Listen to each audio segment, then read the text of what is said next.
Hello दोस्तों। गौमूत्र दवाई है या धोखा? आज साइंटिफिकली इसको डिस्कस करने का प्रयास करेंगे। क्या गौमूत्र से कैंसर ठीक होता है? क्या ये नुस्खा है या अंधविश्वास? साइंस क्या बोलता है इस बारे में? गौमूत्र के पीछे की सच्चाई को आज जानने का प्रयास करेंगे। ऑब्वियसली ये एक अंधविश्वास का टॉपिक है। ज़्यादातर लोग मुझे गालियाँ ही देंगे कि आप तो आयुर्वेद को गाली देते हो, आपको तो एलोपैथी का धंधा कर रहे हो, थिंग्स लाइक दैट। इस तरह की लोग लैंग्वेज यूज़ करते हैं। ऑब्वियसली इंसल्टिंग तो है, लेकिन पर्पस डिस्कस करने का ये है कि आज इस संबंधित कुछ इंपॉर्टेंट फैक्ट्स पर बात करें। गौमूत्र को काफ़ी लोग प्रमोट करते हैं। क्या इसके मामले में एक्चुअली कोई डेटा अवेलेबल है? क्या इसके बारे में मिथ्स है? कितना डेटा एक्चुअल में है जो इसको सपोर्ट करता है? कितना डेटा है जो इसको रिस्की बताता है? आज इसके मिथ्स पर हम बात करेंगे। इसकी एफिकेसी को एक अलग वीडियो में और आयुर्वेदिक कॉन्सेप्ट्स को अलग अलग वीडियोज़ में हमने डिस्कस किया है। ह्यूमन यूरिन यानी इंसान अपना मूत्र खुद जो पीता है, वो कॉन्सेप्ट को भी हमने एक अलग वीडियो में डिस्कस किया है। ऑब्वियसली वो कॉन्सेप्ट तो और ही ज़्यादा रिडिकुलस है, लेकिन आज हम गौमूत्र के कॉन्सेप्ट को डिस्कस करेंगे। मेरा रिक्वेस्ट ये है कि टॉपिक पर जाने से पहले कि इसको एक रिलीजियस पर्सपेक्टिव से या कल्चरल पर्सपेक्टिव से नहीं, एक साइंटिफिक पर्सपेक्टिव से देखें। क्योंकि आप इसको एक मेडिसिन की तरह यूज़ कर रहे हैं तो ऑब्वियसली अब आप ये सोचोगे कि भगवान का चरणामृत पीने से सब बीमारियां ठीक हो जाएगी, तो फिर तो दवाई बनाने की ज़रूरत ही नहीं है। तो फिर तो आपको कुछ करने की ज़रूरत नहीं है। जब भी बीमार हो जाए तो मंदिर में जाइए, पूजा कर लीजिए, अपने आप सब चीज़ें ठीक हो जाएगी। तो आप दवाइयाँ लेने की ज़रूरत ही नहीं, आपको नहीं है। और ये सोच रखने वालों के साथ साइंटिफिक डिस्कशन करने का कोई मतलब ही नहीं है। लेकिन फिर भी आज हम इस पर्सपेक्टिव के साथ डिस्कस करेंगे कि लोग हेल्दी वे में इसको समझेंगे और डिस्कस करने का प्रयास करेंगे। टॉपिक पर जाने से पहले जो लोग हमारे चैनल पर नए हैं उन्हें रिक्वेस्ट करूँगा कि चैनल को सब्सक्राइब करें, वीडियोस को लाइक करें, शेयर करें, फॉलो करें, कमेंट करें, पूरा देखें। वीडियो के एंड में इससे रिलेटेड कुछ इंपॉर्टेंट ट्रिविया फैक्ट्स आपको बताऊंगा जो आपको ज्ञान भी देंगे और हैरान भी करेंगे। और यदि आप वीडियो के एंड तक हमारे साथ बने रहते हैं, जैसा कि मैं आपसे उम्मीद करूंगा, तो कुछ प्रैक्टिकल यूटिलिटी वाले पॉइंट्स भी मैं आपको बताऊंगा जो डे टू डे लाइफ में इस इन्फॉर्मेशन को यूज़ करने में आपकी मदद करें। चलिए शुरू करते हैं मेरे साथ ये हेल्थ का सवाल। सबसे पहला मिथ ये है कि गौमूत्र कैंसर को क्योर करता है। इस बारे में कोई साइंटिफिक एविडेंस अब तक नहीं है। हाँ, इसमें कुछ एंटीऑक्सीडेंट्स और इम्यूनिटी को मॉडिफाई करने वाले चेंजेस होते हैं जो कि कैंसर में कुछ मदद कर सकते हैं, पर ऑब्वियसली इसका कोई क्योर नहीं है। कोई भी एंटीऑक्सीडेंट्स और कोई भी इम्यूनिटी को मॉडिफाई करने वाले तत्व आज तक प्रूव नहीं हो पाए जो कैंसर को क्योर कर सकते हैं। इसके चक्कर में पड़ना और बाकी ट्रीटमेंट को डिले करना कई बार डेंजरस भी होता है। कई बार लोग अपने एक्चुअल थेरेपी को छोड़ के ये गौमूत्र के ट्राई करते हैं, कुछ दिनों तक ट्राई करते हैं, बाद में कैंसर ठीक नहीं होती और फिर उनकी कंडीशन और बिगड़ जाती है।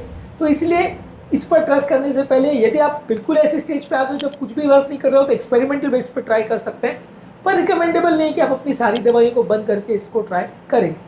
अगला इंपॉर्टेंट मिथ है कि गौमूत्र एक यूनिवर्सल मेडिसिन है जो डायबिटीज से लेकर हार्ट डिजीज तक सब कुछ क्योर कर सकता है। आयुर्वेदिक साइंस में कुछ हद तक गौमूत्र का मेंशन जरूर है, पर मॉडर्न साइंस इसको बिल्कुल सपोर्ट नहीं करता एज ए यूनिवर्सल रेमेडी। कोई भी स्टडी या कोई भी डेटा अवेलेबल नहीं है जो शो करता है कि कोई बीमारी को क्योर करता है। एनेक्डोटल कोई भी अपना एक्सपीरियंस बता सकता है, लोग अपने वेस्टेड इंटरेस्ट रहते हैं। कोई आदमी कोई चीज़ें बेचते हैं तो उसके हिसाब से आपको बता सकते हैं इससे सब ठीक हो जाएगा, लेकिन वो उनके पर्सनल इंटरेस्ट हो सकते हैं। साइंटिफिक डेटा अभी तक कुछ भी अवेलेबल नहीं है कि ये लोगों की बीमारी को सिग्निफिकेंट क्योर करता है। एक आध दो केस में अगर कुछ रिजल्ट आ भी गए हो तो उसको जनरलाइज नहीं कर सकते। मेडिसिन किसी चीज़ को हम तभी मान सकते हैं जो वो कंसिस्टेंट रिजल्ट दे पाए।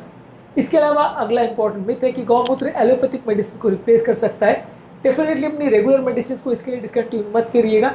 अगर ट्राई भी करना है तो कॉम्प्लीमेंट्री मेडिसिन की तरह इसको ट्राई कर सकते हैं, वो भी क्वालिफाइड प्रैक्टिशनर के डिस्कशन के बाद, यानी आयुर्वेदिक प्रैक्टिशनर या वैद्य से डिस्कशन करने के बाद। पर फिर भी मैं बिल्कुल रिकमेंड नहीं करूँगा क्योंकि डेफिनेटली मुझे ये हार्मफुल ज़्यादा लगता है, फ़ायदे का सौदा नहीं लगता है। इसके हार्म्स क्या हैं और क्या इश्यूज़ है वो एक अलग वीडियो में हमने ऑलरेडी डिस्कस किया है। अगला इंपॉर्टेंट मिथ है, ज़्यादातर काऊ के यूरिन में बहुत सारे मेडिसिन आते हैं। कुछ आयुर्वेदिक मेडिसिन कुछ कंट्रोल वे में कुछ गाय की ब्रीड से कुछ तत्व ऐसे निकालते हैं, एक्सट्रैक्ट करते हैं जहाँ पर कुछ फ़ायदा इसमें हो सकता है।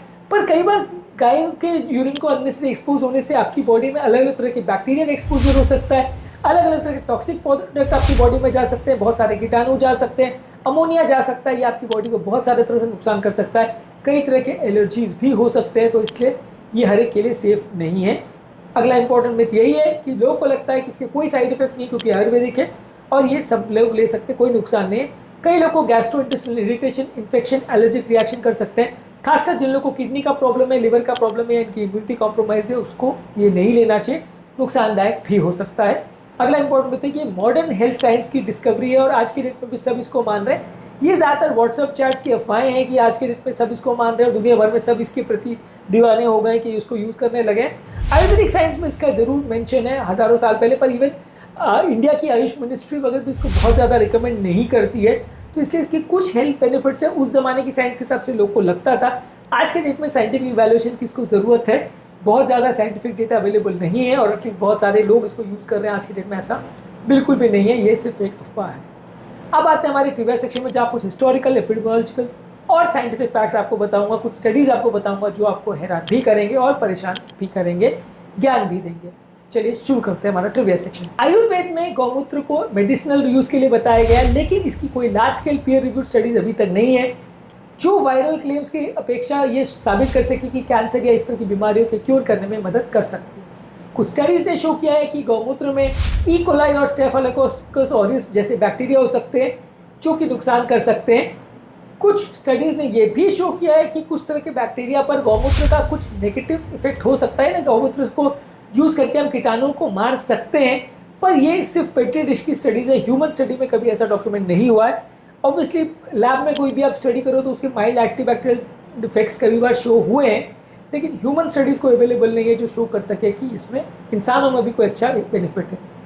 2010 में नागपुर में गो विज्ञान अनुसंधान केंद्र नागपुर ने एक स्टडी की थी जहां पे पाया था कि कैंसर को यूज करने के लिए आप गौमूत्र के यूरिन डिस्टिलेट का प्रयोग कर सकते हैं, पर ये किसी भी ग्लोबल साइंटिफिक स्टडी ने इसको वैलिडेट नहीं किया है।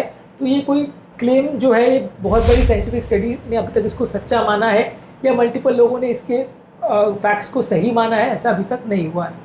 अगर हम किसी व्यक्ति को एजुकेट कर रहे हैं, इसका ये मतलब नहीं है कि हम उसके ट्रेडिशन को या उसके कल्चर को डिसरिस्पेक्ट कर रहे हैं। इसका मतलब ये है कि हम ओवरऑल एक एजुकेशन डेवलप करना चाहते हैं, हम उसको इम्प्रूव करना चाहते हैं ताकि फैक्ट्स और कल्चर साथ में चल सके। टॉपिक एंड करने से पहले जो लोग हमारे चैनल पर नए हैं उन्हें रिक्वेस्ट करूंगा कि चैनल को सब्सक्राइब करें, वीडियोस को लाइक करें, शेयर करें, फॉलो करें, कमेंट करें, पूरा